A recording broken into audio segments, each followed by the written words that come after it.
Tribunal Constitucional.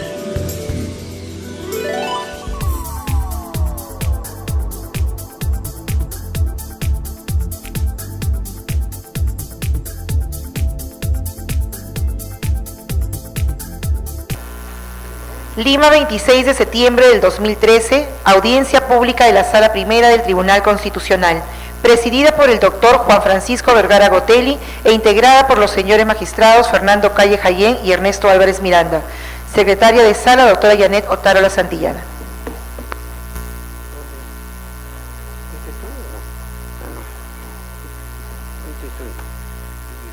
Buen día, tengan asiento por favor.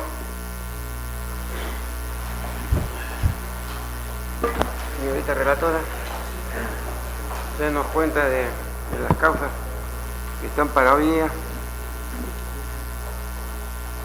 Señor presidente, señores magistrados, muy buenos días. Daré lectura de las causas en las cuales he solicitado informe oral. Causa número 1, expediente 1829-2013, proceso de habeas corpus, seguido por Giancarlos Arias Raime contra Carlos Alberto del Pielago Cárdenas y otros, jueces de la Sala Penal Liquidadora de la Corte Superior de Justicia de Loreto. Señor presidente, ha solicitado el uso de la palabra por la parte demandante el doctor Carlos Hugo Albornoz Campo. Que pase.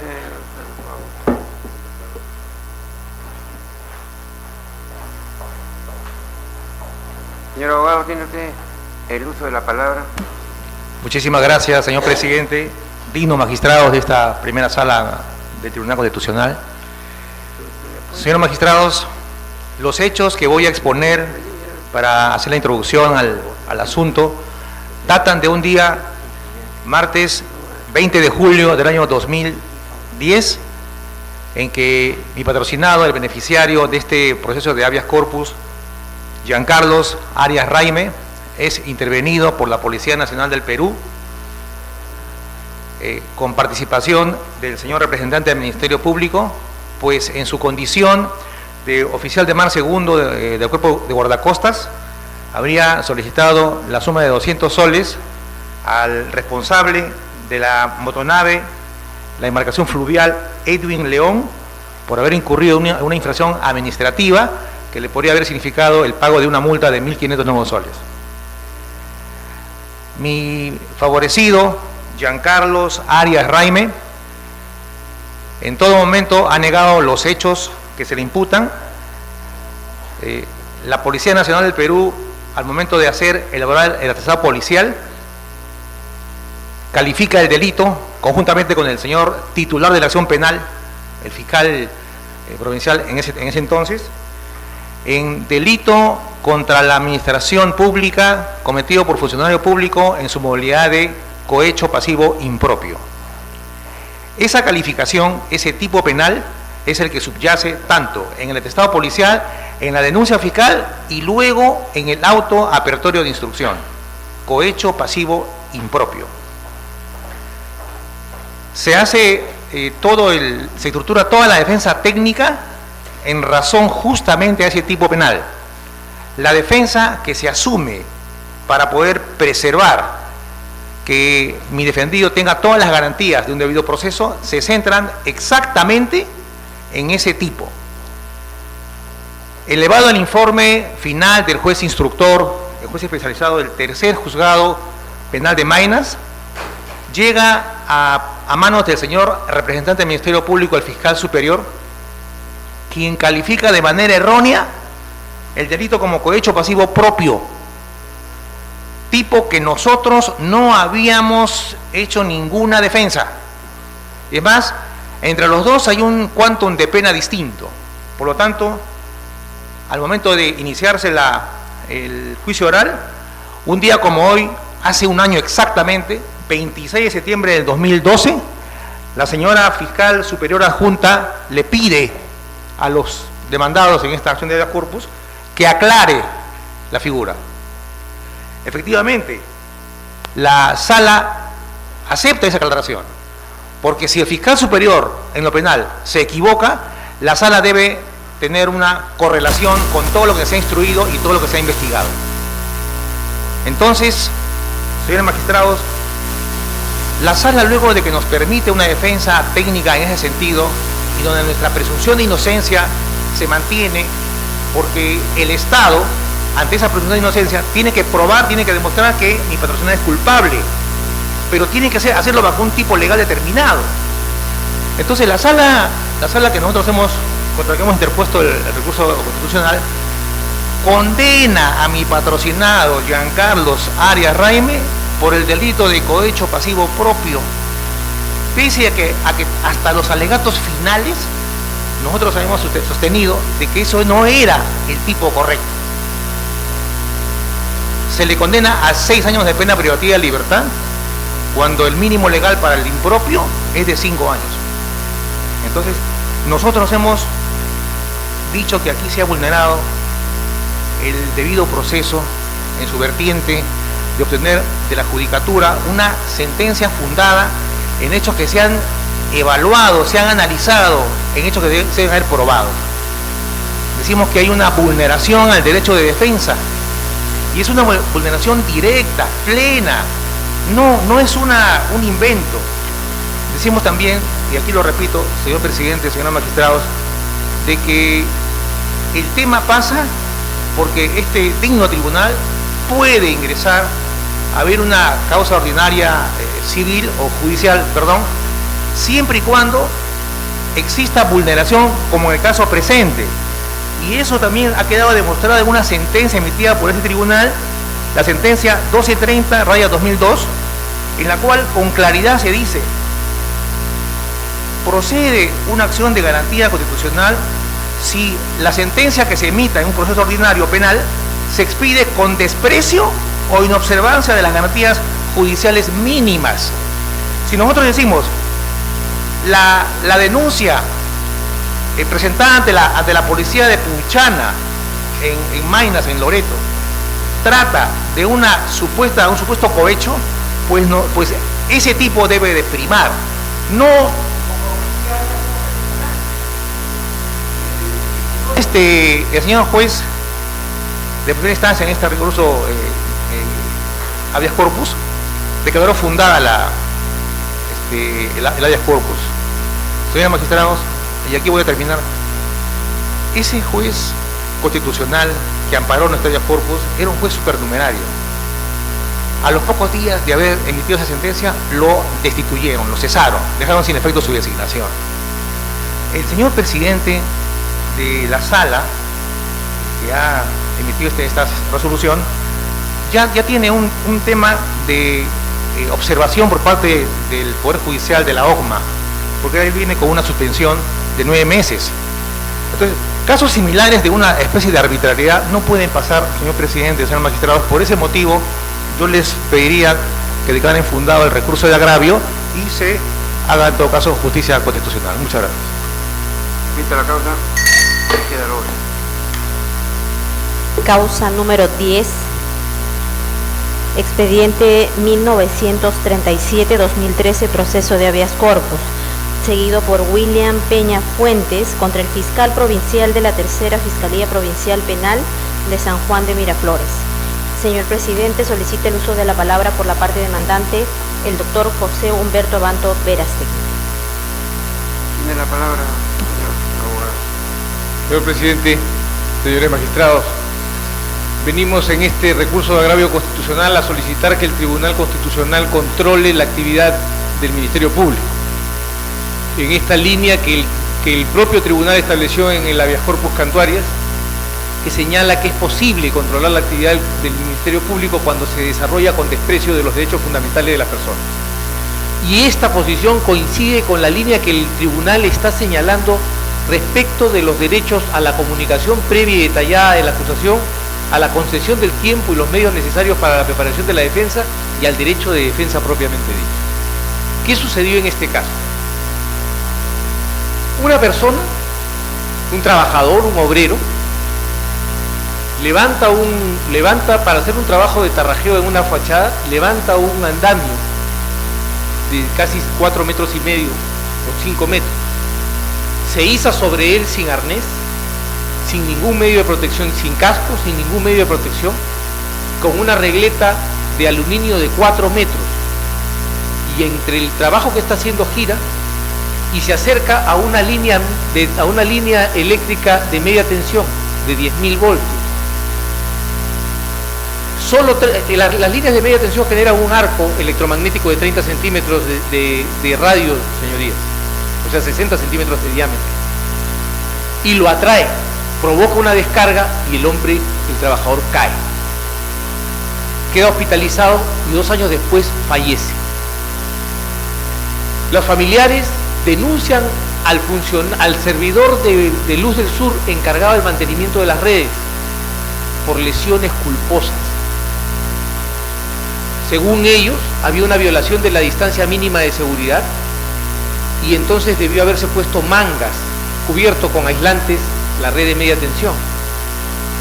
El problema, señorías, es que después de investigarse el caso como lesiones culposas sin darle ninguna oportunidad al denunciado, el fiscal gira la denuncia y lo convierte en lesiones graves dolosas seguidas de muerte. Porque había dolo eventual, sostiene el fiscal, pero en ningún momento se le permitió descargar si ese dolo eventual se había producido o no, y si este conocimiento deliberado y perverso de no hacer caso y no tomar medidas era relevante. Ni siquiera se le permitió en sede fiscal al señor William Peña Fuentes poder establecer un tema que es central, que es la acción a riesgo, a propio riesgo.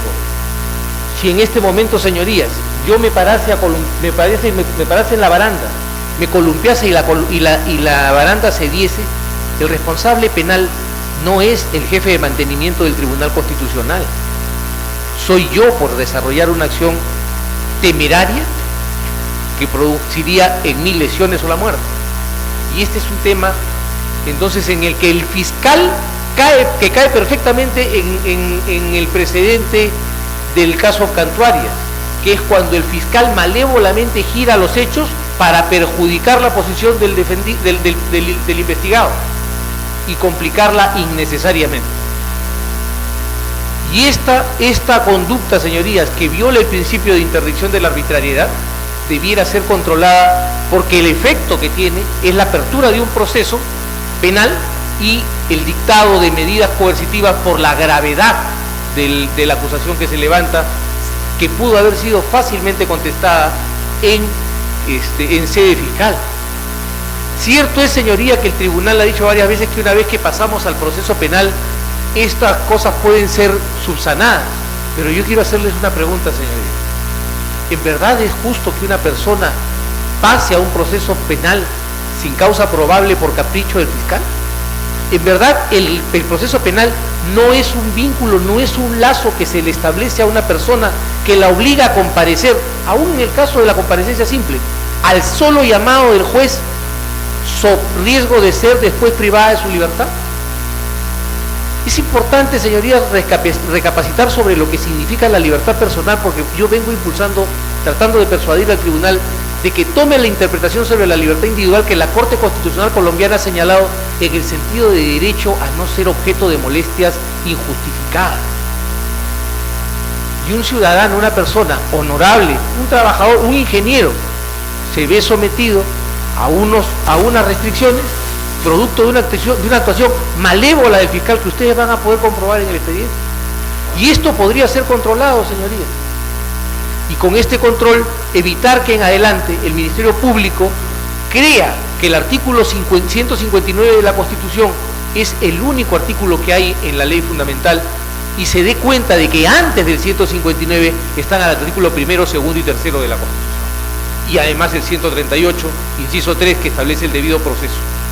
Por estos fundamentos, señorías, por una razón de convencionalidad, porque la Convención Americana sobre Derechos Humanos, Constitución, nosotros suplicamos respetuosamente a esta sala que estime el recurso de agravio constitucional y que, pronunciándose sobre el fondo, disponga la fulminación de la actuación inconstitucional del Ministerio Público en este caso. Señor doctor, el magistrado Sánchez le va a hacer una pregunta. ¿Cómo no, señor presidente? presidente. Doctor, dígame una cosa, el fiscal, el juez es al final el que va a abrir la instrucción Sí, que señor. tipifica la figura delictiva, sin perjuicio de la acumulación de las pruebas para hacer una denuncia penal. ¿Qué es lo que le incomoda a usted? Porque una cosa, ¿no ha habido muerte ahí? Sí, señor, murió 2 años después. Entonces es obvio que como consecuencia de ello podría haber lo que se está diciendo, lesiones, qué sé yo, seguidas de muerte, que es distinto a la imputación al autor, porque usted ha hecho un ejemplo muy natural de la responsabilidad propia de que por negligencia en su actuación comete directamente un ilícito en perjuicio propio. Así es. Porque es diferente a la calificación o la normulación, si usted quiere, del hecho delictivo que tiene como consecuencia después de las lesiones la muerte. O sea, hasta ahí estamos de acuerdo. Estamos totalmente de acuerdo, Donde señor. estamos, donde usted tendrá algún problema será en que por qué lo han identificado al autor. Bueno, eso es lo que tiene que calificarlo el Poder Judicial, ¿no cree usted? La discusión, no, digamos, la ¿Cuál es objeción, el agravio para usted? el agravio central, señoría, es que en la etapa fiscal se gira la tipificación sin darle oportunidad al descargo a la persona. Y si bien es cierto, después el juez califica, tenemos que ser también honestos con lo que es la práctica constante de nuestra judicatura. Los jueces, como lo ha señalado este propio tribunal, criticando esa práctica, repiten ritualmente la denuncia y abren la instrucción. Y ese es un problema ¿No? de capacidad humana. Pero, señoría, pero que tiene que ser controlado por el juez. Estamos de acuerdo, pero aquí controlamos ahora, porque en realidad el Ministerio Público tiene la obligación constitucional, además de representación de la sociedad, de perseguir el delito. Sí, señor. Lamentablemente aquí más bien creo que a veces persigue poco, sobre todo los delitos grandes. Señoría, de una sola cosa le diría, de perseguirlos con respeto de los derechos de los Totalmente, investigados. eso no está en discusión y creo que para eso estamos, ¿no? Así es. Estamos garantizamos nosotros aquí el respeto a los derechos constitucionales de los ciudadanos. Esa es la parte, por eso, ¿dónde está fundamentalmente? Porque usted nos está pidiendo que anulemos prácticamente todo, o sea, y el procedimiento del señor fiscal. No, señor, no. A ver, Yo le ¿qué es lo estoy que- pidiendo que se anule el último acto del fiscal para que se le dé la oportunidad Pero a la persona. Perdón, doctor, al Sí. anular el último acto estamos primero anulando el acto de apertura de exclusión, ¿no es cierto? También, señoría. ¿Estamos de acuerdo? Sí. Ya, y estamos anulando un hecho que es facultad, creo, del fiscal, en cuanto, como usted muchas veces aquí, recordando la jurisprudencia, el fiscal a las finales no va a determinar la libertad ni va a solicitar la detención del procesado. Él denuncia y el juez será el que califica. Donde está el problema de lo que está usted diciendo, a lo mejor el juez hace una repetición nomás de lo que dice el señor fiscal, pero usted tiene ahí la posibilidad creo que hay el recurso de excepción de naturaleza de acción, algunos recursos para que el juez pueda actuar en ello. Sí, señoría, pero escuche, yo quisiera digamos, enfocarme correctamente en el tema para poder Deme el explicarme agravio bien. concreto y punto. El punto central, señoría, en este caso es, no debiera el tribunal permitir que los fiscales maliciosamente giren las figuras sin darle una mínima oportunidad de descargo a la persona, porque como bien lo señala el propio tribunal en la sentencia cantuaria, que fue unánime en ese caso, La magnifica dolo, doctor. una actuación maliciosa del fiscal, una denuncia manifiestamente cargada del fiscal puede tener efectos necesariamente lesivos en la esfera de los derechos fundamentales de la persona. Y así lo estableció este propio tribunal, no yo, señor. Eso es lo que obra en el expediente. Y eso es lo que obra en el expediente. Vamos a ver. Gracias. Gracias, presidente. Vista la causa. Queda voto. Causa número 13, expediente 2007-2013, proceso de habeas corpus, seguido por Gilberto Francisco Ubillús Mogollón, contra los jueces de la Segunda Sala Penal de Reos en Cárcel de la Corte Superior de Justicia de Lima Norte. Señor presidente, solicita el uso de la palabra por la parte demandante, el doctor José Luis Espichán Pérez. ¿Tiene el uso de la palabra? Señor presidente, digno magistrado de este Tribunal Constitucional. Yo soy abogado del señor Gilberto Francisco Ubillús Mogollón, quien se encuentra privado de su libertad al haber sido sentenciado en la Corte Superior de Lima Norte en primera y segunda instancia a 10 años de pena privativa de libertad por el delito de encubrimiento real. Mi solicitud de habeas corpus está basado en que mi patrocinado, Gilberto Ubillús Mogollón, ha sido sentenciado se ha violado su libertad individual y se ha violado la tutela procesal efectiva, en razón a que, sin considerar la garantía procesal de la ley penal y a una resolución fundada en derecho, ha sido sentenciado a 10 años de pena privativa de libertad. ¿En qué sustento este habeas corpus, señores magistrados? Mi patrocinado, en el año 2007, haciendo efectivo en la avenida Tomás Valle y Panamericana Norte, en una unidad policial, él era el chofer de ese patrullero, acompañado de copiloto Manuel Chávez Pinto, quien es que está a cargo del patrullero, es el jefe de ese momento, intervienen en un accidente de tránsito que se produce en esa intersección entre un auto y una motocicleta. Inmediatamente este patrullero ve solamente el auto accidentado, auxilia y por orden del copiloto, que es el que está a cargo de la unidad policial, le ordena que lleve a los, en este caso, heridos a la clínica más cercana. Mi patrocinado agarra al patrullero, lleva a la clínica para auxiliarlos en razón que se encontraban totalmente ensangrentados. Cuando llega a la clínica, estos dos pasajeros no quisieron ingresar a la clínica, hay una testimonial por ello, y huyen del lugar. Cuando mi patrocinador regresa al lugar de los hechos, se percata que había un accidente de tránsito con este accidente o muerte. Posteriormente se percatan que ese carro tenía placa falsificada y tarjeta de propiedad falsificada. Esto ocurre en el año 2007. Después de una investigación preliminar, en el año 2008 le abren un acto de procesamiento por el delito de encubrimiento real. A mi patrocinador nada más, a él solo, por el artículo 404 del Código Penal, con comparecencia restringida. En la instrucción, durante el juzgamiento, solamente se llevan a cabo dos testimoniales, que es la del copiloto, que afirma lo que dice mi patrocinado, y el policía de la clínica, que afirma que sí lo llevó a la clínica. Y con esas dos testimoniales, en primera instancia lo sentencian a 10 años de pena privativa de libertad, sin ningún otro medio probatorio, insuficiencia probatoria.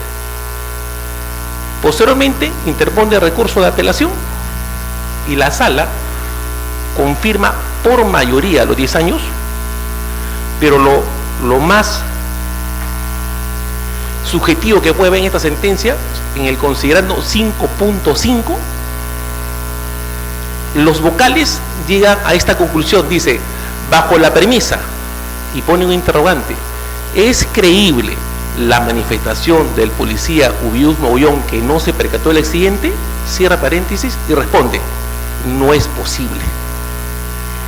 Yo me pregunto, señores magistrados, ¿esta es la suficiencia probatoria para decirle a un ciudadano te impongo 10 años por el delito de encubrimiento real? Cuando existe un voto en minoría, que es el que nosotros nos estamos estableciendo, el cual pide que se amplíe la investigación por 40 días a fin de que se lleven a cabo una serie de diligencias. Había un testigo que no declaró, no se hizo inspección técnica de los hechos, no se confrontó nunca a los testigos. Es decir, no se puede concebir que dos testimoniales puedan ocasionar que un ciudadano esté 10 años preso solamente porque dos testigos que ni siquiera lo imputan, esta Corte Superior por mayoría los tenga en este momento en el penal de Cachiche, en un efectivo policial. Que como dice el informe, la sentencia en minoría, esto tenía que definirse o era una mala intervención o era encubrimiento real. Porque la siguiente pregunta sería, ¿mi patrocinado sabía que ese carro era falsificado o tenía placas falsas? Esos son temas que no se han investigado y que era imposible. Es un completamente culposo. Sin embargo, señor, nosotros hemos planteado ese habeas corpus ante la Corte Superior de Lima Norte y se nos ha rechazado liminarmente, violando la tutela procesal efectiva, a la cual nosotros hemos amparado en razón a que, señor, existe la presunción de inocencia, un órgano procesal penal, y eso, la presunción de inocencia, establece que mi patrocinado se debe demostrar su culpabilidad. Este tribunal, en sentencia variada, ha demostrado que, si bien es cierto, puede existir una sentencia de 10 años, pero para eso tiene que existir los elementos constitucionales. Es por eso que nosotros hemos interpuesto el recurso agravio, porque se nos ha rechazado liminarmente el admitir este habeas corpus contra mi patrocinado, quien se encuentra desde 19 de abril de 2011 internado en el penal de Cachiche. Por estas consideraciones, señor magistrado, en tanto en la garantía de procesales penales, solicito se sirva a declarar fundada este recurso agravio y poner que se admite este en razón a que existen suficientes elementos probados de que se ha contravenido normas procesales. Vista la causa, queda el voto. Causa número 24. Expediente 2325-2013, proceso de habeas data, seguido por José Santamaría de la Cruz contra ONP. Señor presidente, solicita el uso de la palabra por la parte demandada el doctor Ronald Ceballos Alegre, quien solicita acumulación para efectos de informe con las causas número 60 y número 61. 60 Y número 61. y 61. Sí, señor presidente. ¿Puede hacer eso la palabra, señora abogada? Presidente, buenos días. Básicamente, para aclarar el tema de la acumulación, son todos procesos de data sobre informe de extractos de aportes laborados. Por eso está solicitado la acumulación. La sustentación de la defensa, como el tratamiento de la pretensión, es bastante similar. En el caso del primer proceso, se trata de José Santamaría de la Cruz, quien interpone demanda de proceso de habeas data, solicitando el extracto de los periodos laborados durante los años 1959 a 1996. Fundamenta su pretensión en la violación del inciso quinto del artículo 2 de la Constitución, acceso a la información pública, y a la obligación de la entidad administrativa de resolver las solicitudes planteadas por los administrados, en este caso la ONP. El argumento de defensa de la ONP se basó en el artículo 13 del texto único ordenado de la Ley de Transparencia y Acceso a la Información, en el sentido de que las entidades no están obligadas a crear o producir información que no tengan en el momento en que se efectúa la solicitud, y eventualmente también a no producir análisis o evaluaciones de este tipo de información solicitada. La sentencia de primera instancia declaró fundada la demanda, considerando que la ONP no había respondido a la solicitud del demandante, y fue revocada en segunda instancia en consideración a que el demandante no había señalado los empleadores que tuvo durante ese periodo. En nuestro caso, si bien la segunda instancia ha sido favorable a los intereses de nuestra patrocinada, consideramos que también se debe analizar como un argumento adicional el hecho de que no está dentro de las facultades de la ONP el tener información referida a los periodos laborados.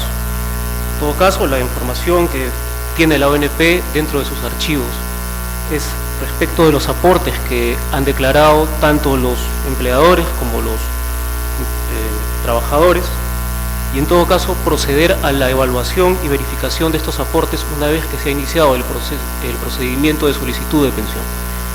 Antes que eso, la verificación de los aportes supondría el análisis de la evaluación, ¿no? Lo que decimos es una exclusión a la obligación contenida en el artículo 13 de la Ley de Transparencia y Acceso a la Información. En ese sentido, consideramos que se debería confirmar la sentencia de segunda instancia desestimando el recurso de agravio. Y en referencia a los siguientes dos procesos, en este caso sí hubo un pronunciamiento por parte de la ONP, contestó el requerimiento de información del demandante. En el primer caso con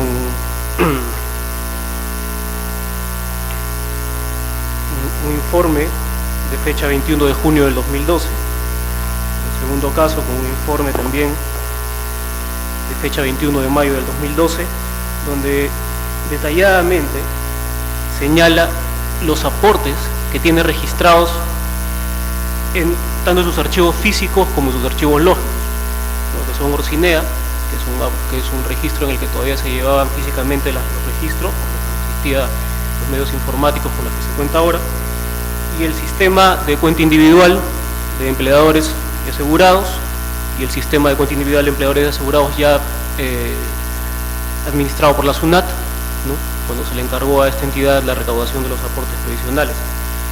En ese sentido, ambas instancias declararon infundada la demanda porque se había cumplido con proporcionar la información en los términos en que la entidad puede hacerlo. El cuál es la información en que la entidad cuenta con los aportes, cuenta con el registro de los aportes, tanto físicos como lógicos. Sin embargo, en la solicitud de verificación de periodos laborados consideramos nosotros que implicaría una evaluación de la documentación que eventualmente podría tener la ONP en el caso de que se hayan remitido las planillas, y también la inspección en los centros laborales en los casos en que las planillas no han sido remitidas. Y finalmente también en la información que se les solicita a los asegurados cuando piden se les otorgue pensión, cuando no se encuentra ningún tipo de información. Entonces les solicita información adicional, que es la que ya está señalada en el Decreto Supremo 092/2012. Entonces, como refiero, en los dos últimos procesos sí existió un pronunciamiento. La información que se proporcionó es la información con la que cuenta la ONP, por lo que fueron declaradas infundadas en ambas instancias las demandas, y solicitamos que igualmente se desestime el recurso de agravio constitucional en consideración a los costos. Gracias. Vista la Cámara, queda la muestra. Causa número 31, expediente 2428-2013, proceso de habeas corpus, seguido por Harold Martín Pérez Olivos, contra los jueces de la Cuarta Sala Penal de Reos Libres de la Corte Superior de Justicia de Lima y otro. Señor presidente, solicita el uso de la palabra por la parte demandante el doctor José Eduardo Zapata Moreno.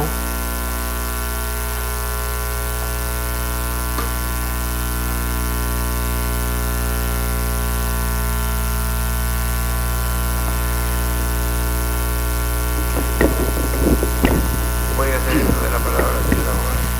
Muchas gracias, señor presidente.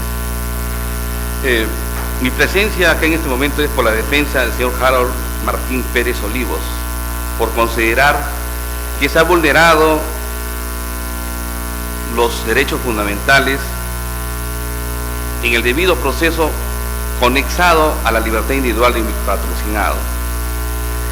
Los hechos ocurridos que ha determinado esta acción básicamente ha sido por la falta de motivación de las resoluciones y a la falta del derecho de defensa en la actuación de pruebas, debido a que la Cuarta Sala ordenó, mediante una sentencia de nulidad de primera instancia, ejecutar y efectivizar una prueba, la prueba de peritaje grafotécnico, para evaluar así si que el documento era falso y se determinaba la falsificación de documentos público y privado en los hechos invocados por la Fiscalía. Los hechos básicamente se originaron por una compra-venta de un inmueble en el distrito de San Miguel, en donde se determinó ahí, en este proceso civil, un otorgamiento de escritura pública en el año 1987. Posteriormente, después de muchos años, en el 2003, una de las personas involucradas hace la denuncia por falsificación de documento privado. En este sentido, se sale una sentencia en primera instancia, sentenciando a mi patrocinado, y posteriormente la Cuarta Sala declara nulo esa sentencia en el 2009 por determinar que no se había efectuado en un momento una prueba grafotécnica, debido a que estos tipos de delitos se tienen primero que determinar si hubo falsificación o no, y segundo, quién es la autoría y quién es la participación de esos hechos. Bajó a primera instancia en el 2012 y en este caso la juez del 33 juzgado penal no evaluó determinadamente y no ejecutó la orden de la sala. En esos hechos sacan una sentencia condenatoria por 4 años contra el patrocinado y se apela, llega al tribunal, a la Cuarta Sala de Reos Libres, y en enero del 2012 determinan de que, confirmando esa sentencia. Estos hechos, nosotros consideramos que se ha vulnerado el debido proceso conexo a la libertad individual, porque no se efectuó una orden expresa, la que quedó consentida en las cuestiones probatorias de un proceso abierto y ordinario. Estas cuestiones probatorias eran únicamente la de peritaje grafotécnica, que en todo tipo de delito o el tipo legal y penal en este tipo se tiene que determinar la falsedad o no de ese documento privado. Aún más, si también se vulneraba el artículo 4 de la Ley Orgánica del Poder Judicial, en el sentido de que ya existían procesos civiles en donde en un momento fueron esas sentencias opuestas o por procesos fraudulentos u otros motivos que pudieron haber ejercido la defensa de la denunciante. Es por eso que consideramos que este control del tribunal se debe determinar por la falta de razonabilidad en las sentencias. No han sido razonables porque los hechos expresados en los expedientes ordinarios no han concluido en una certeza, en una valoración concreta de las pruebas actuadas. Aún más si falta uno de ellos, que es el peritaje grafotécnico. Es por eso, señores magistrados, en apoyo también en el sentido de varias sentencias de esta Corte, el habeas corpus, cuando está conexa a una vulneración de un derecho fundamental de la libertad individual del patrocinado, debe quedar apoyada por vuestros votos. Es por eso que solicito al tribunal que se respeten los derechos fundamentales del patrocinado, porque se ha vulnerado su derecho a la razonabilidad de las sentencias, a la desproporción también del tipo legal que se ha condenado. Eso es todo, señor magistrado.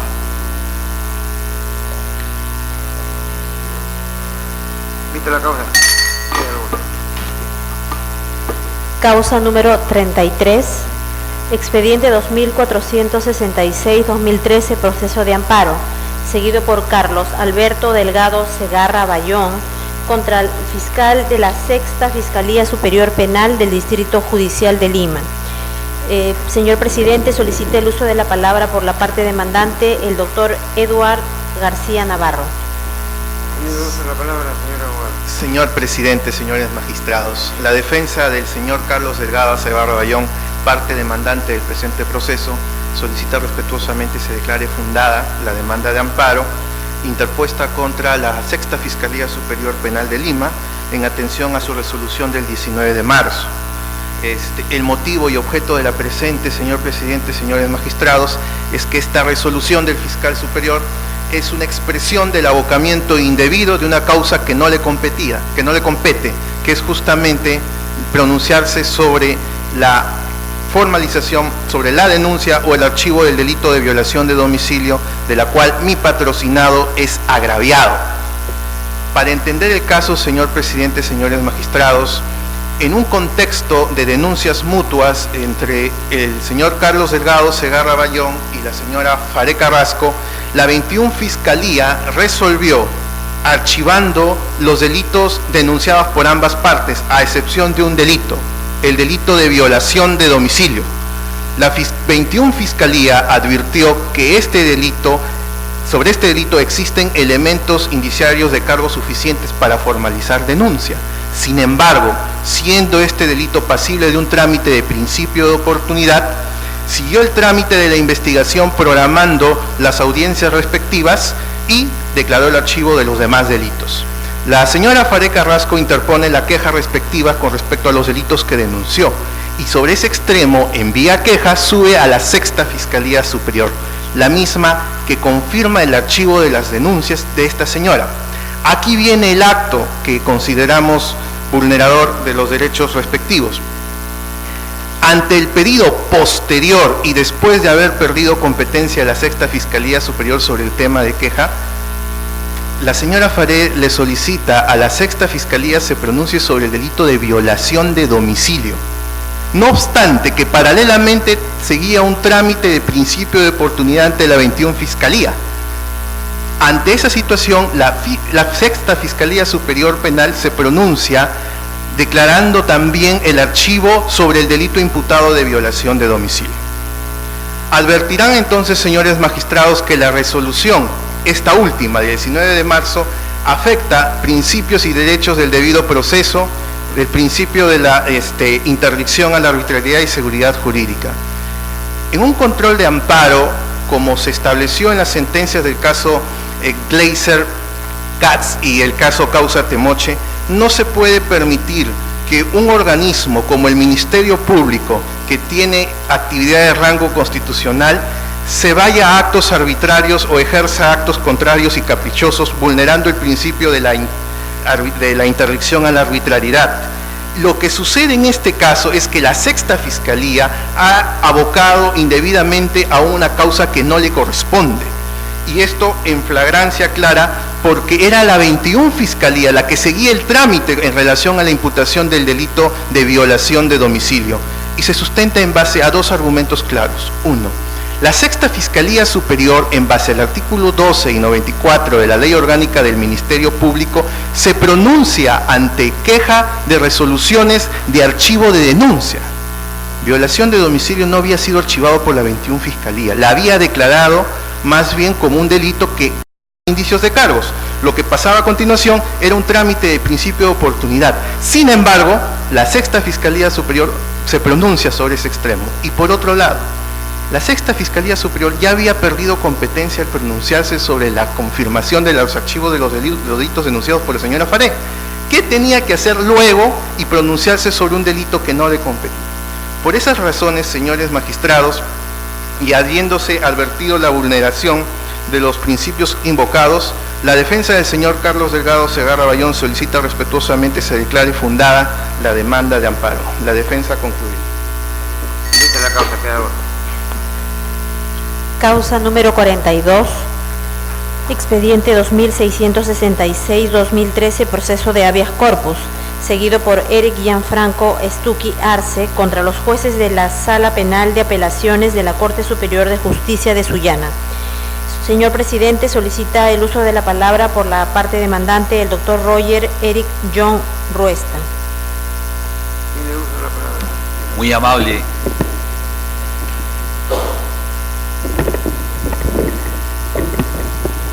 Gracias. Muy amable, señor presidente, señores miembros de esta ilustre sala. La defensa que nosotros hacemos es en favor del señor Eric Stucchi frente a la vulneración del principio de interdicción de persecución múltiple. Señor, el día 16 de agosto, ante la acusación fiscal que solicitaba 9 años de pena privativa de libertad para mi cliente por 3 imputaciones, a razón de 3 años por cada imputación, nos convoca la sala de Talara, el juzgado de Talara, para el control de la acusación correspondiente. Allí la jueza advierte, ¿no?, que encontrándose la imputación recogida en el tipo del 247, obtención fraudulenta de crédito, que tiene, como ustedes bien saben, formas de comportamiento múltiple para la consumación de este delito, que es engañar, que es presentar documentos falsos o que es exponer falsedades. Entonces la jueza dice, oiga, la imputación acá es por falsedad genérica y obtención fraudulenta de crédito. En realidad no hay 2 delitos, hay un concurso aparente de normas.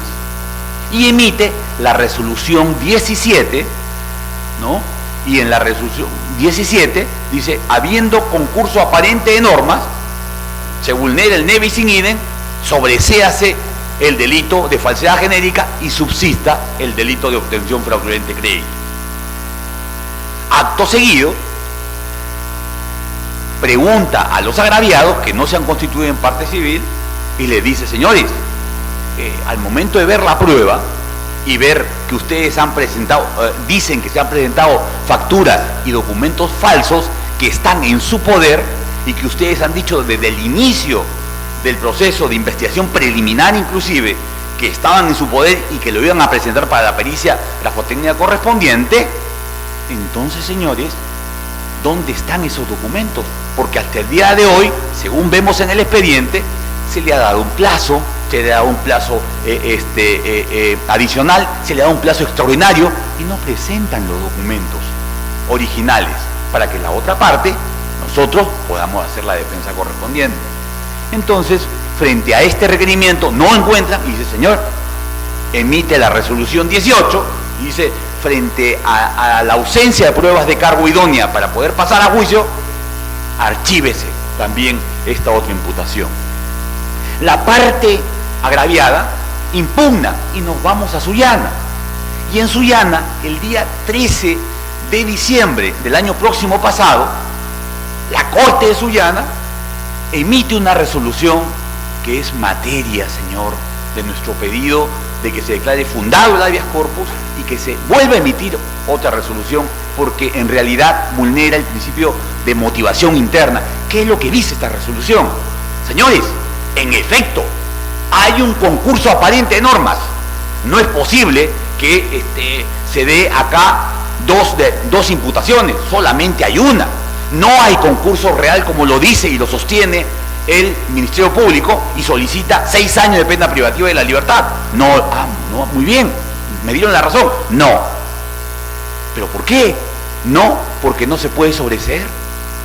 Ah, caray. ¿Y por qué? Ahí está la resolución, no lo dice. Y en cuanto a la suficiencia probatoria, la parte agraviada ha presentado documentos en copia. Ya. Y además está presentando el testimonio de un funcionario del banco, que es el agraviado. Entonces, con ese testimonio, ya está, vayan a juicio.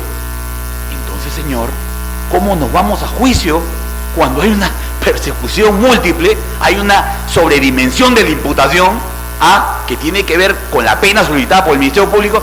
Y a tal punto, señor, hemos entrado en desconcierto, que cuando en junio hemos ido nuevamente ante el juez ha dicho, suspéndase la causa, porque aquí el fiscal también está de acuerdo, en el sentido de decir, si yo no puedo sostener el concurso real, porque la sala dice que hay concurso aparente, pero en general que nos vayamos a juicio por los dos delitos, ¿cómo es esto?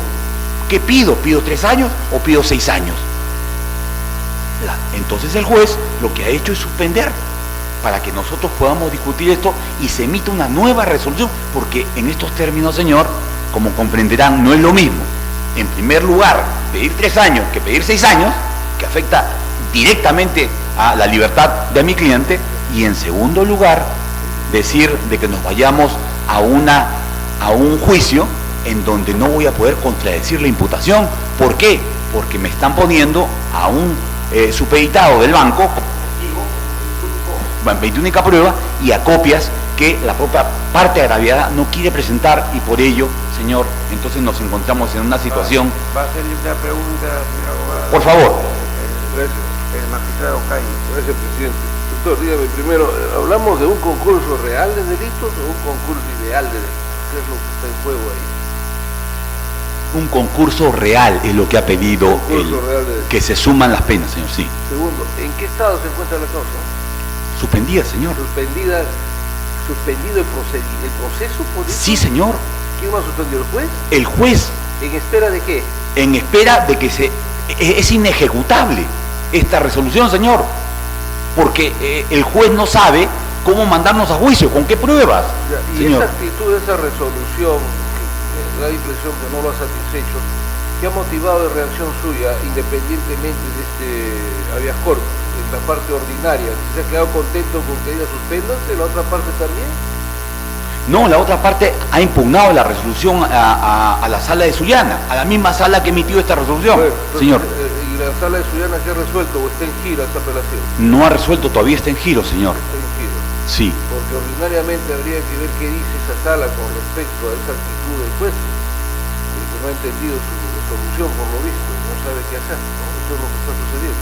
Es que, señor, no se ha pedido ninguna aclaración y la propia sala, si usted revisa, y eso es lo que venimos a solicitar, claro, la resolución, nos da la razón, nos dice, sí, hay un concurso aparente. Hay un concurso aparente.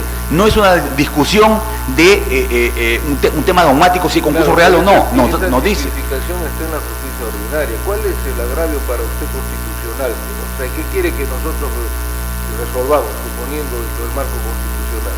Señor, nosotros estamos seguros de nuestro pedido. No se puede resolver que existiendo un concurso aparente de normas, se multiplique la imputación y se solicite una sobredimensión de pena. 6 años de pena privativa de la libertad. Eso es potestad del Ministerio Público, la solicitud. Eso es potestad de la sala, por eso se llama control de la acusación. La sala, su potestad será en condenar por un número de años. Pero ¿quién le está pidiendo la cantidad de pena de 3 o 6 años? ¿Será el fiscal el que está solicitando la pena? El fiscal, señor, ha quedado a la espera de que se aclare esta resolución, porque él mismo ha estado de acuerdo, y acá tengo la resolución de la audiencia, junio. ¿No lo resuelven todavía? Desde junio la Fiscalía ha estado de acuerdo con que se suspenda este proceso, señor, porque no pueden llevar a cabo ningún paso adelante. Gracias, doctor. Veremos el expediente. Gracias, presidente. Gracias también. Viste la causa, queda igual. Causa número 44, expediente 2680-2013, proceso de amparo, seguido por Wilfredo Alama Alburqueque contra la refinería La Pampilla. Señor presidente, solicita el uso de la palabra por la parte demandada el doctor Adolfo Javier Pinillos Córdoba. Puede hacer uso de la palabra. Muchas gracias, señor presidente, señores jueces constitucionales.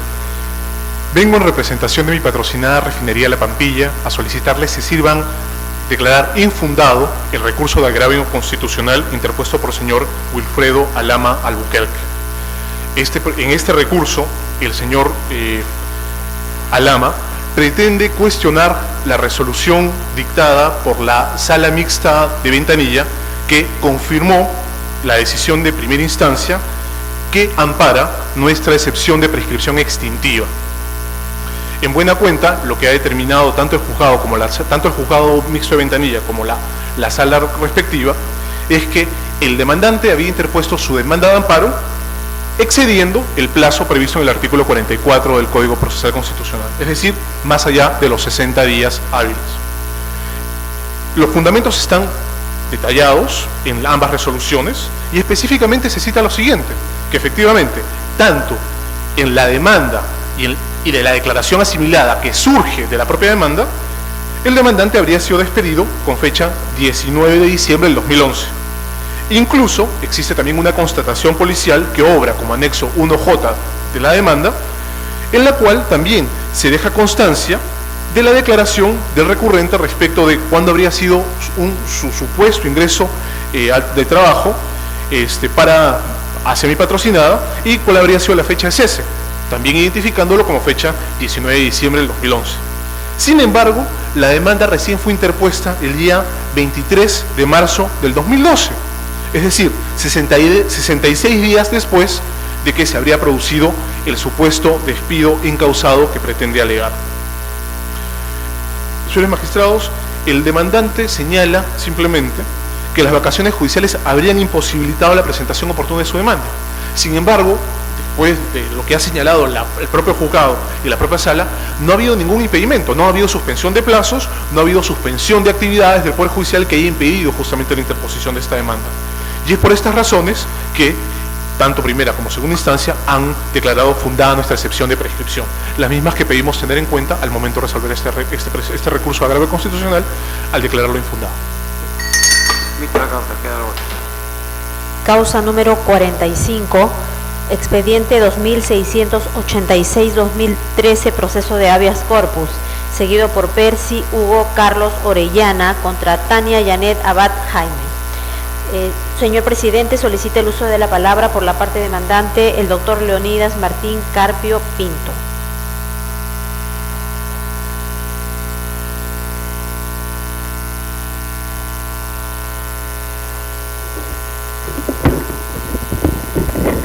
El abogado puede hacer uso de la palabra.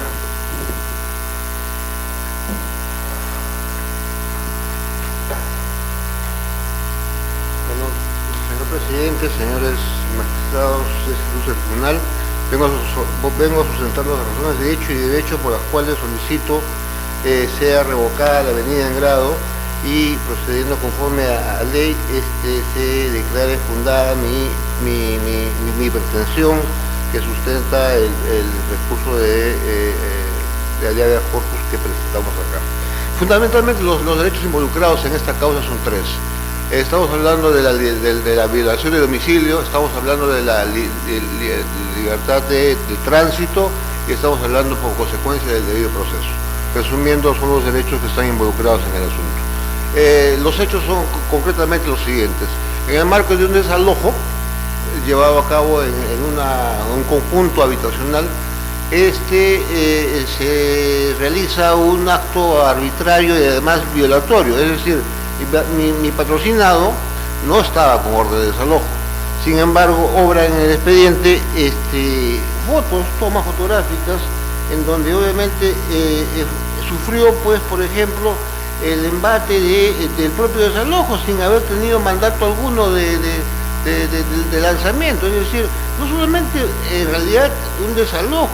Mire usted, acá están graficadas muestras en donde su vivienda con muebles, que era su vivienda con muebles adentro, sin haber producido ni siquiera un lanzamiento, ni siquiera una extracción de muebles, es derruida con maquinaria pesada, ¿no? Entonces, en ese sentido, para empezar, la violación de domicilio con este hecho gráfico se acredita, porque no existe orden legal ni procedimiento legal alguno que permita, digamos, demoler una vivienda con los bienes muebles del perjudicado dentro de la misma, ¿no? Y está acreditado. En ese sentido, la violación de domicilio está evidentemente clara.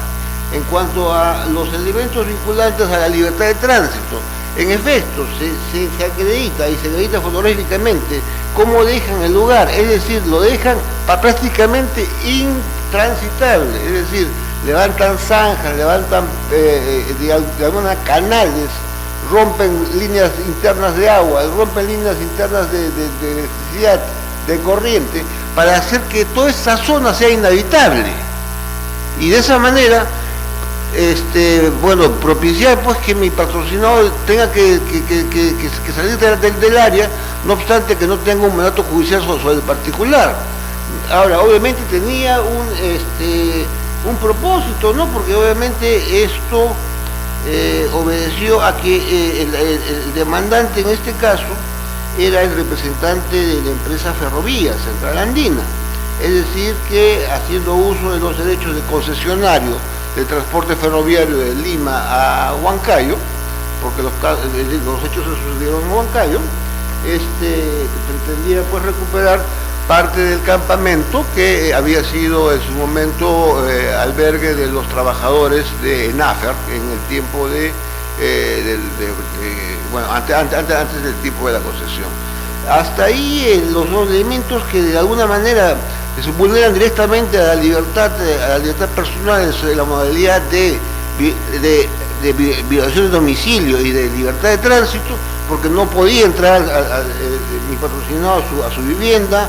Acá obran fotos de candados, sueldan puertas, hacen zanjas, en fin, ponen matones, obra en expediente allí todo ello.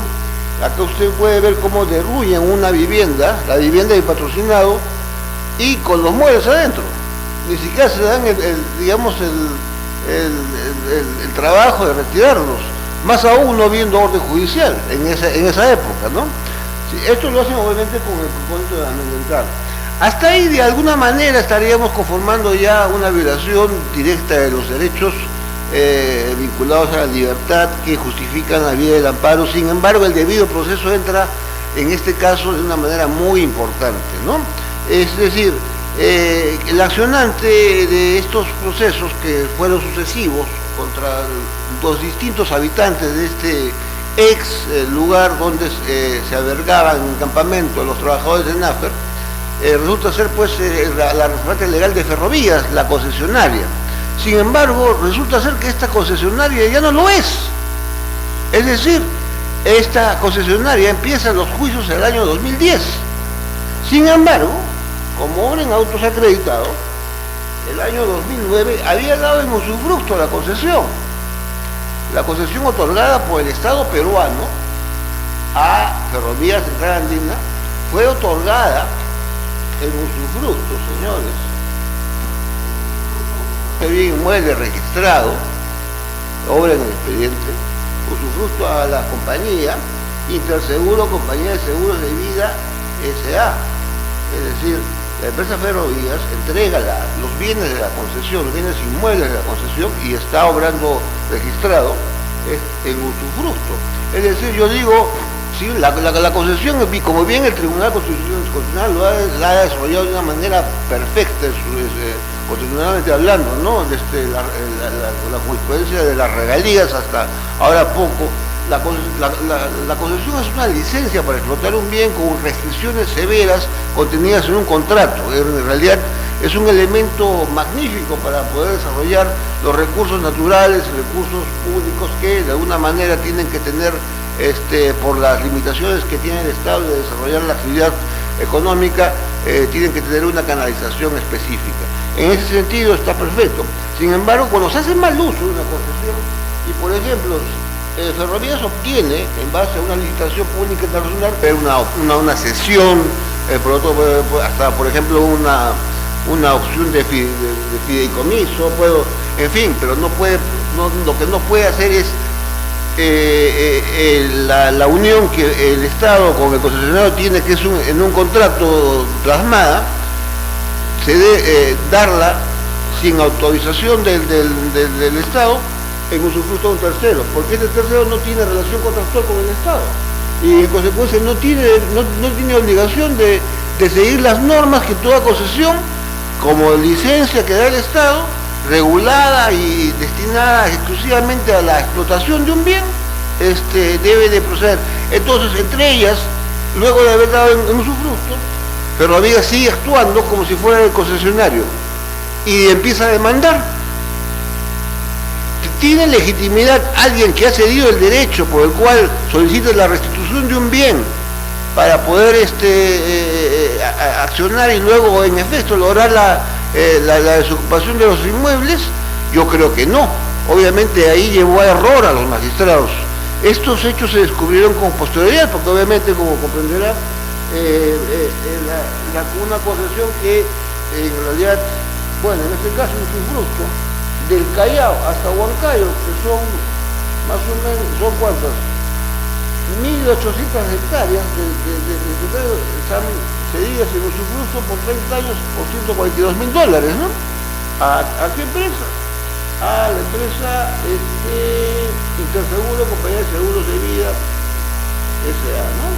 Incluso debidamente representada por el mismo representante de Ferrovías. Entonces, digo, Ferrovías, eso lo hace el usufructo del año 2009. El año 2010 tenía legitimidad para obrar, tenía legitimidad para decir yo tengo el derecho al uso de este inmueble y por consiguiente solicito su restitución. Ciertamente no, pero ciertamente lo hizo de tal forma, y bueno, estos documentos se descubrieron mucho después, obtuvo en efecto las sentencias favorables a su pretensión, y en efecto logró desalojar a como 50 personas, 50 familias allí. Es decir, ya no tenía los derechos de uso que obviamente le habían concedido el Estado bajo la forma de concesión, porque ¿para qué él se da una concesión? Obviamente para que usando genere un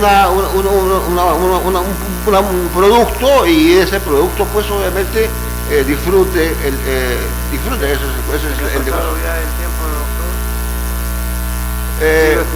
Dar sus conclusiones.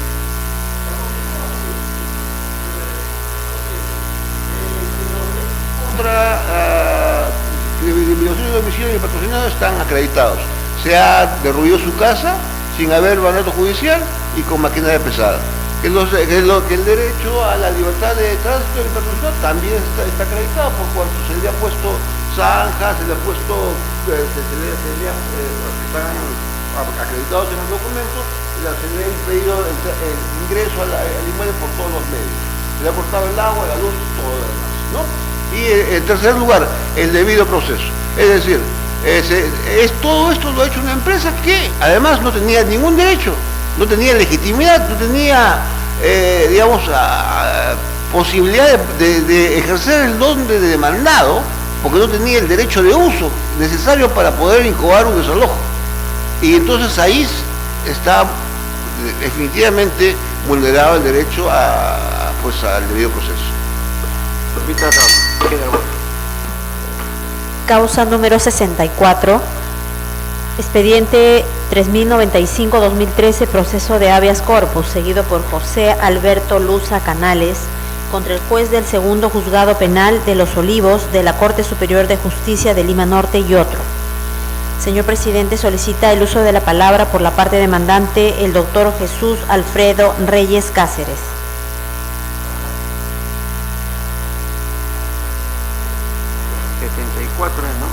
Causa número 64. Tiene uso de la palabra, señor abogado. Muchas gracias, señor presidente, señores magistrados. He solicitado el uso de la palabra para sustentar la demanda de habeas corpus interpuesta a favor de mi patrocinado José Alberto Luza Canales, internado en un establecimiento penal desde hace 15 meses, como consecuencia de una resolución contraria a la ley expedida por la juez Lourdes Nelly Ocares Ochoa, juez del segundo juzgado penal de Los Olivos. Los hechos derivan de lo siguiente. Con fecha 21 de junio del año 2003, mi patrocinado incurre en la comisión de un delito contra el patrimonio en la modalidad de hurto agravado, en grado de tentativa.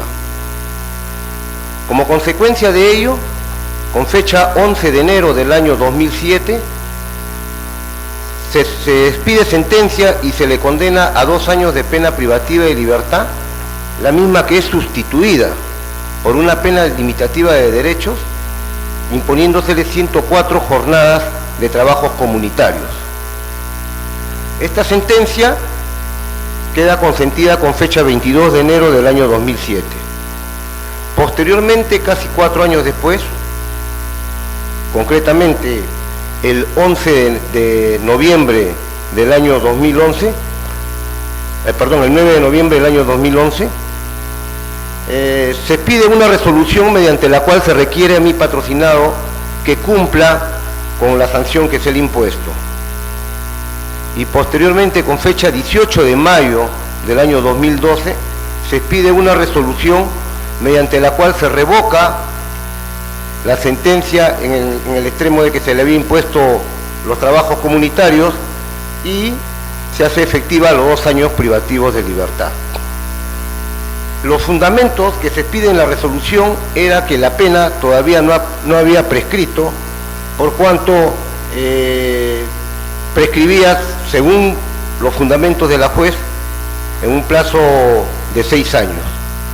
Al respecto, se interpone la presente demanda por lo siguiente, señor presidente, señores magistrados. Si bien es cierto, mi patrocinado fue condenado con 2 años privativos de libertad, esa pena fue sustituida por una limitativa de derechos, imponiéndosele 104 jornadas de trabajo comunitario.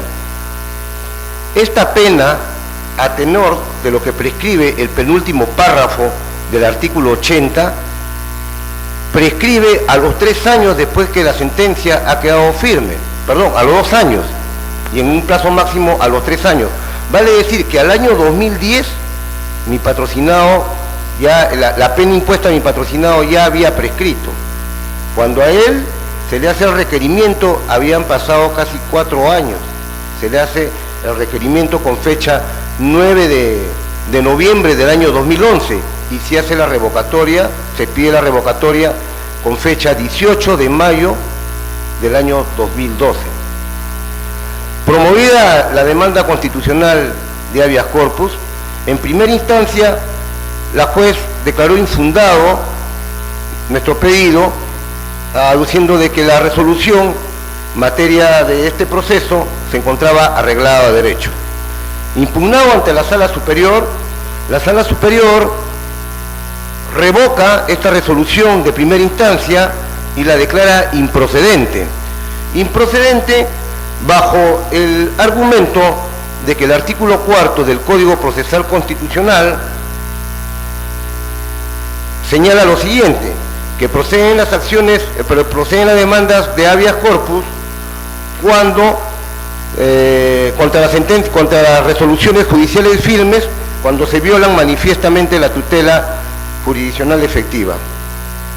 La Sala expresa de que se hace alusión a resoluciones judiciales firmes y no a una resolución judicial consentida, como ha sido en el presente caso, por cuanto la resolución que da lugar a este proceso constitucional no fue impugnada dentro del procedimiento legal de la materia.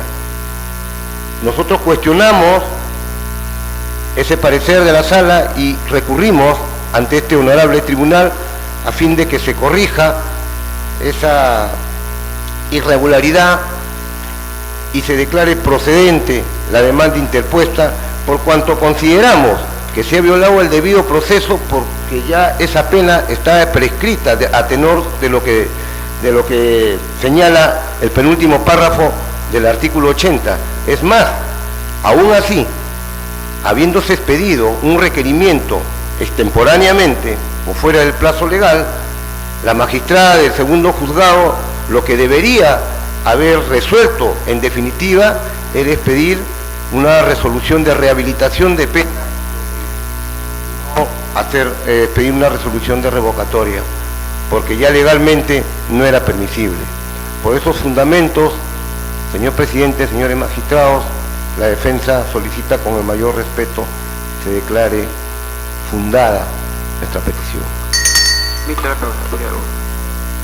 Causa número 69, expediente 3303-2013, proceso de amparo, seguido por Orlando Roberto Sandoval Zapata contra la ONP. Señor presidente, solicita el uso de la palabra por la parte demandada el doctor José David Reyes López. Buenos días, señores magistrados. Venimos en representación de la Oficina de Normalización Previsional con la finalidad de que se declare infundado el recurso de agravio constitucional interpuesto por Sandoval Zapata Orlando Roberto contra la sentencia de vista emitida por la Sexta Sala Civil que declara confirmando la sentencia que declara infundada la demanda. Pretensión del demandante solicita la aplicación del artículo 1 y artículo 4 de la Ley 23.908. Compartimos los fundamentos emitidos por la Sexta Sala en lo civil que confirma esta sentencia que declara infundada la demanda debido a que el demandante no cumple con los requisitos, más aún cuando en el año 1994 el Seguro Social le emite el otorgamiento de la pensión de jubilación con fecha 4 de abril de 1994, donde no se encontraba vigente la Ley 23.908.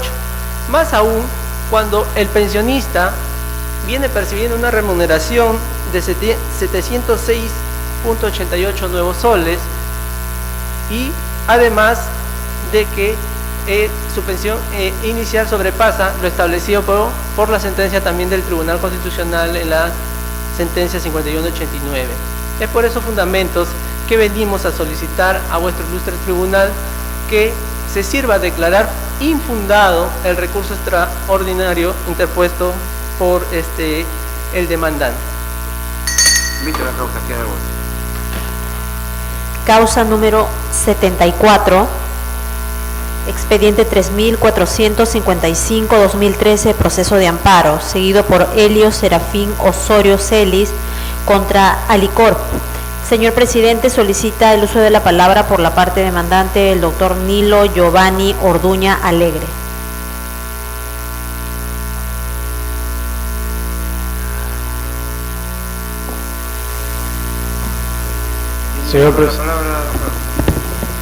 Señor presidente, con su anuencia, paso a informar oralmente respecto al despido fraudulento e inconstitucional del cual ha sido objeto mi patrocinado por la empresa Alicorp, quien le imputa falsos cargos al haber supuestamente incumplido con sus labores, así como haber transgredido el reglamento interno de trabajo y por una supuesta impuntualidad.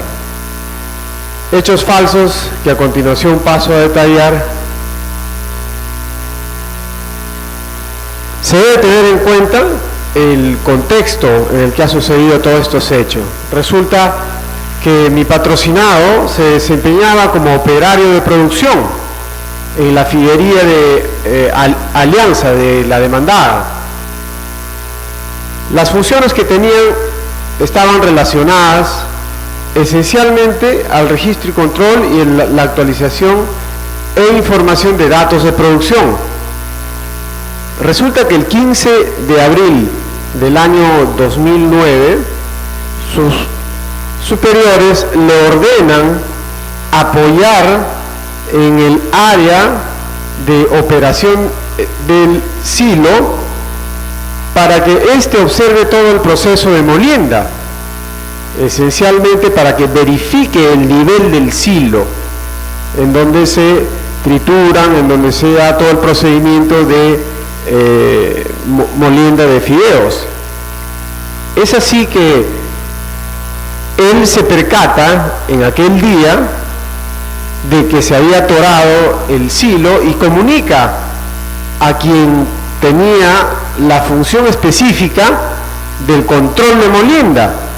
Le dice: señor, hay un atoro. Este a su vez se apersona donde está sucediendo los hechos, verifica que efectivamente hay un atoro en el silo, llama a otros especialistas y se produce un daño mayor por cuanto este operador de silos tenía recién 15 días trabajando y se mezclan los fideos con otros productos y, como vuelvo a repetir, se genera todo el daño.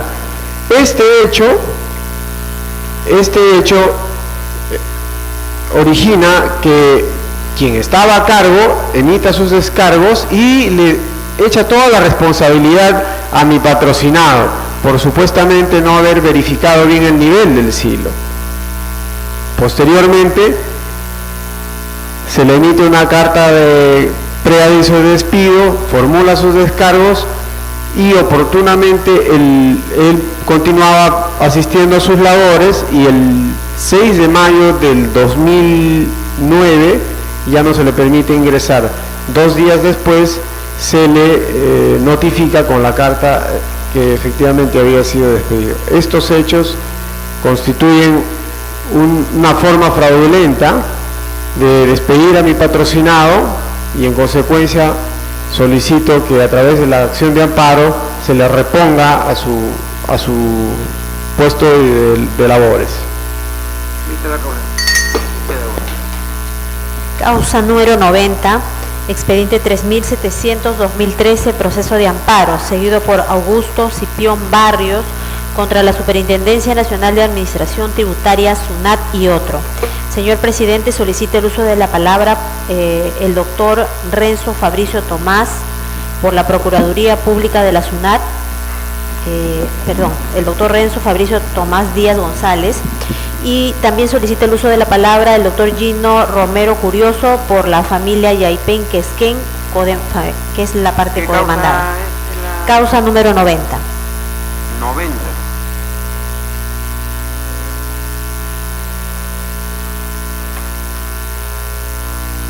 Tome asiento, señor abogado. Tiene la palabra, señor abogado. Gracias, señor presidente, señores magistrados. Tengo representación de la Procuraduría de la SUNAT a fin de solicitar que el presente recurso de agravio sea desestimado en razón de que los cuestionamientos que hace el demandante respecto de la actuación de la Administración Tributaria tiene un contenido eminentemente administrativo que determina que se debe agotar la vía previa o en todo caso el demandante debe recurrir a la vía igualmente satisfactoria. ¿Cuáles son los antecedentes? El demandante es una persona natural que se dedican al negocio de la pesca. Fue objeto de una fiscalización y producto de esta fiscalización se emitieron resoluciones de determinación de deuda tributaria como también resoluciones de multa. El demandante es en este momento en que se notifica que entra en una discusión sobre su recurso de reclamación y llega finalmente al Tribunal Fiscal.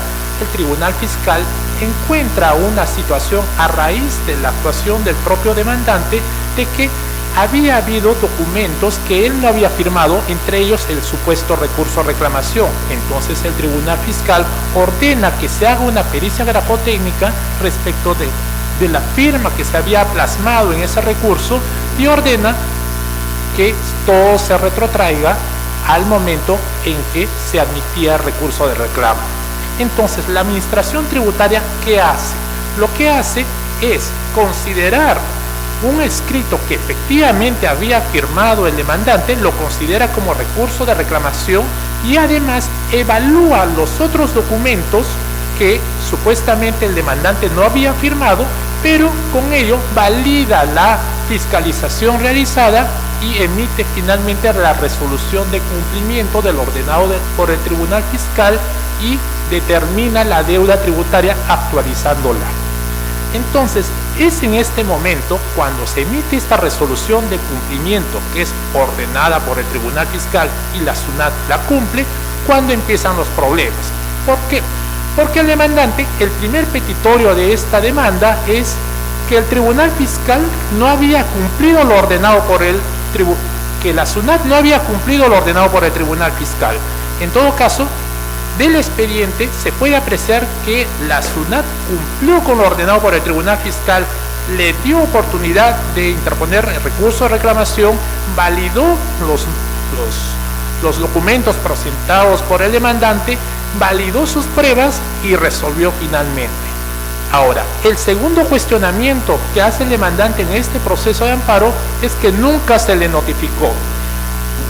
Pues refiere que la firma que aparece en el acuse de notificación de esta resolución de cumplimiento es el de su empleada, pero su firma no coincide con la de su DNI.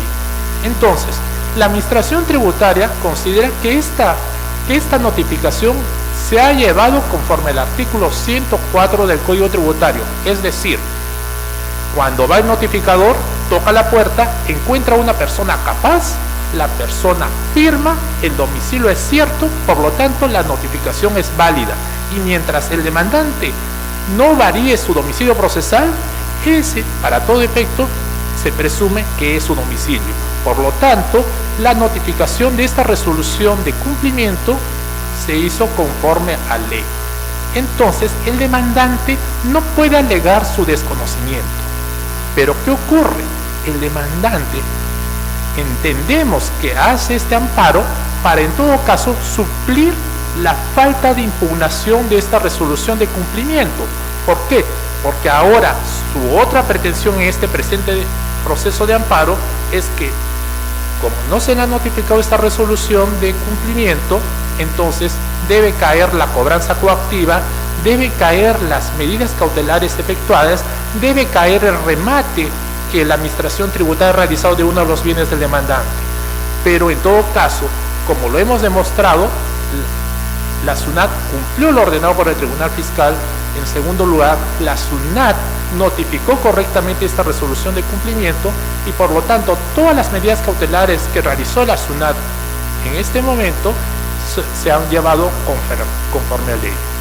Por lo tanto, viene la resolución venida en grado declarando improcedente la demanda porque el demandante debió agotar la vía administrativa y conforme a lo que he señalado, el demandante tenía la oportunidad de impugnar esa resolución administrativa, pero no lo hizo.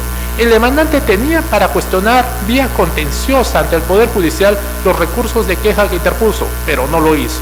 Por lo tanto, es demostrable que el presente de amparo solamente tiene por finalidad suplir su hecho de no haber interpuesto recursos impugnatorios oportunamente y en todo caso ser un medio ajeno por el cual pretende deshacer lo que se ha hecho en cobranza coactiva. Por lo tanto, por esas consideraciones, estime la resolución se desestime el recurso de agravio del demandante y se declare improcedente la demanda. ¿Usted quién es?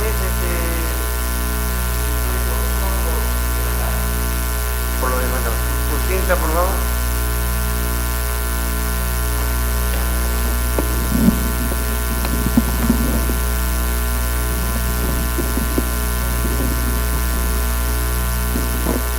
Puede hacer uso de la palabra. Muchas gracias, señor presidente, distinguidos magistrados. Adicionalmente a lo que ha dicho mi colega, el procurador de la SUNAT, yo vengo en defensa de la familia Yaipen Quesquén, que es el grupo familiar que luego de muchos años de trabajo y de esfuerzos participa en un remate efectuado por la SUNAT y en segundo remate público, porque en el primero nadie se lo adjudicó, fue declarado desierto, adquiere el bien del demandante.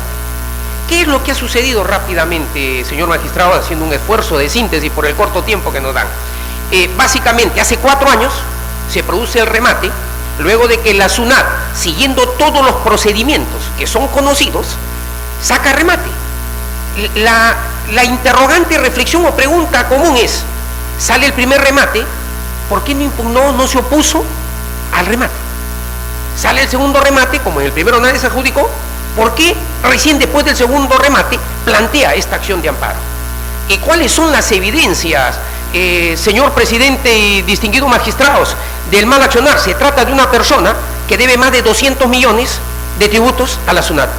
Se trata de una persona que en los procesos que ha tenido en la ciudad de Chiclayo, donde tuve que viajar a hacer la defensa en segunda instancia, el proceso de defraudación tributaria desapareció todos los tomos, 3 tomos. Y ha tenido que reconstituirse, y por eso hace 4 años que mi patrocinado compraron un inmueble. Está inscrito a su nombre. Ha invertido 1,5 millones de soles, todo el grupo familiar, y hasta el día de hoy no pueden tomar posesión del inmueble con el perjuicio que se ha dado cuando lo ha comprado a través de un remate público efectuado por la institución más seria y representativa del país. ¿Cuáles son los argumentos para llegar, digamos, al día de hoy acá, señor presidente y señores magistrados? Él presentó 4 demandas de amparo liminarmente, nosotros lo hemos acreditado, el mismo día, a diferentes juzgados de Chiclayo. 3 fueron liminarmente rechazadas y una fue admitida, que es la que está llegando hasta el día de hoy. Ese magistrado ha sido destituido por el Consejo Nacional de la Magistratura por su irregular proceder. ¿Qué hizo dentro del amparo?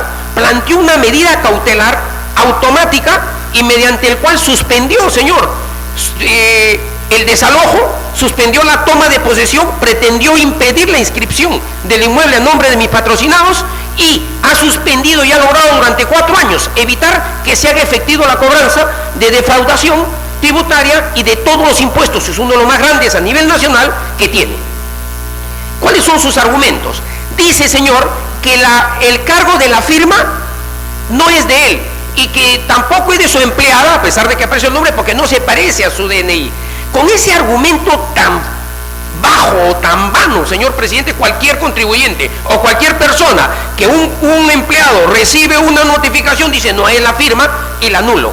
Pero no solo está eso, el cuestionamiento que no se puede ver en un recurso de amparo, ustedes lo conocen y así lo han establecido, tiene que seguir su vía idónea, el amparo solo es específicamente en lo que está establecido en la norma. Señor, ¿por qué no apeló? ¿No interpuso recurso de apelación cuando salió la resolución? Es decir, consintió la resolución, no interpone recurso apelatorio. ¿Y qué hace? Después del remate es cuando recién acude a través del amparo, como lo he estado explicando y obra en los actuados, con la finalidad de que administrativamente, al no haber impugnado, a dejar que quede consentido todo, y como ya lo explicó muy bien mi colega, el procurador de la SUNAT, simplemente busca a través de este amparo tratar de dilatar el cumplimiento de sus obligaciones y perjudicar a mi patrocinado, que es un tercero que adquirió a la institución del Estado un bien y desde hace 4 años se viene perjudicando porque no puede tomar posesión del mismo por este proceso. El señor presidente, yo creo ya con lo expuesto por mi colega, lo que está acreditado y el recurso ampliatorio de alegato escrito que hemos presentado, está abundantemente acreditado y es criterio uniforme y abundante de este colegiado, de este máximo tribunal constitucional, que todas las reclamaciones referidas a obligaciones tributarias de la SUNAT tienen que seguir la vía contenciosa administrativa correspondiente tributaria, no buscar a través de un amparo y de otras acciones más impedir hasta el día de hoy y perjudicar, como lo viene haciendo a la familia Yaipen Quesquén, señor, que invirtió 1,5 millones hace 4 años y hasta el día de hoy no puede tomar posesión de ese inmueble. Por esto, considerando, señor presidente y señores magistrados, no tenemos la menor duda que deben de ser rechazado el recurso planteado, que solo, como repito, y está en dilatar para evitar pagar y que mis patrocinados propietarios inscritos en la SUNAR tomen posesión de su inmueble. Muchas gracias. La causa queda voto.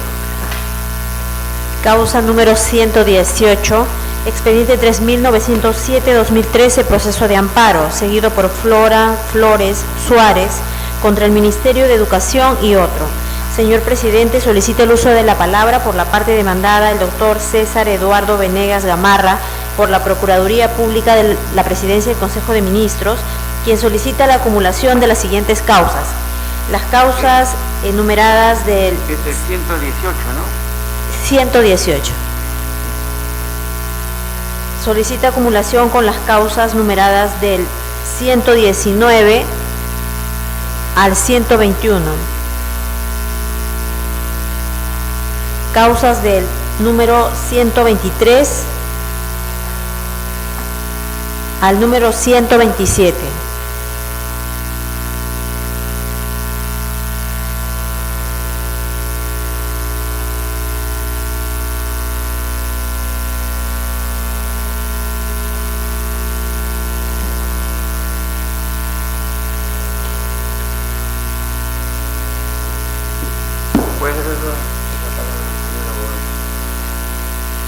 Señor presidente, señores magistrados de esta sala del Tribunal Constitucional,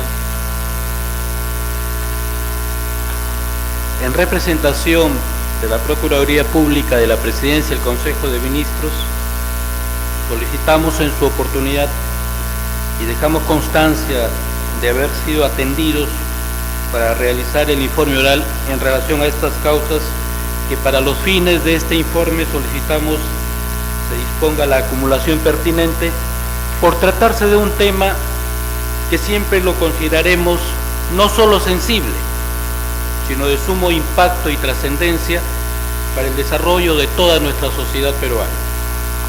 Decimos esto porque siempre reconoceremos que toda sociedad que pretenda alcanzar bienestar, desarrollo y sobre todo calidad de vida debe siempre buscar en el instrumento de la educación y la cultura los pilares fundamentales para lograr esa aspiración de grandeza que toda nación debe tener. Y decimos esto y siempre remarcaremos que constituye bastante desconcierto que los accionantes, todos ellos docentes de diferentes niveles de nuestro país, en todos los informes que hemos hecho en este magno tribunal, no han acreditado defensa técnica procesal que permita fundamentar el recurso de agravio que han interpuesto frente a las resoluciones basadas en la ley, en el derecho y sobre todo en esa justicia constitucional emitidas por señores jueces de primera instancia y confirmadas por las salas superiores respectivas. Reconocemos en Ayacucho no solo la cuna de la libertad, sino también la expresión de lo que significa luchar por causas justas.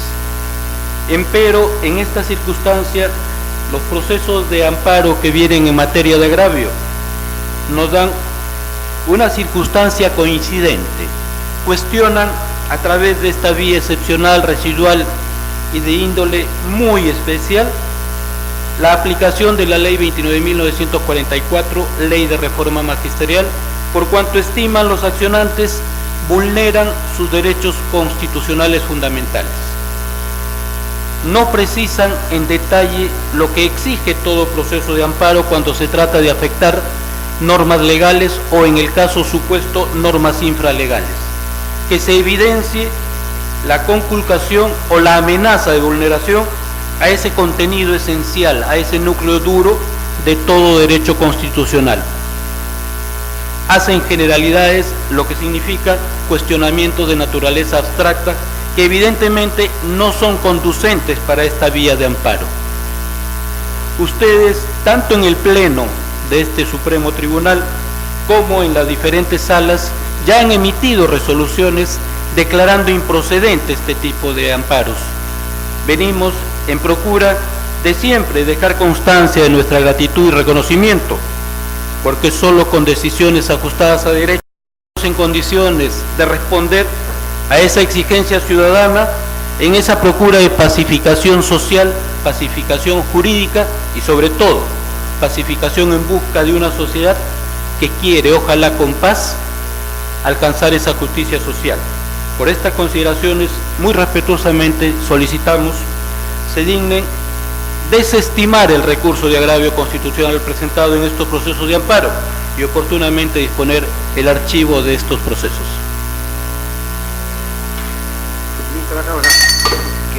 Señor presidente, doy cuenta a usted que en las demás causas no hay informes orales por no haberlo solicitado conforme al reglamento o porque no se han apersonado para realizarlo.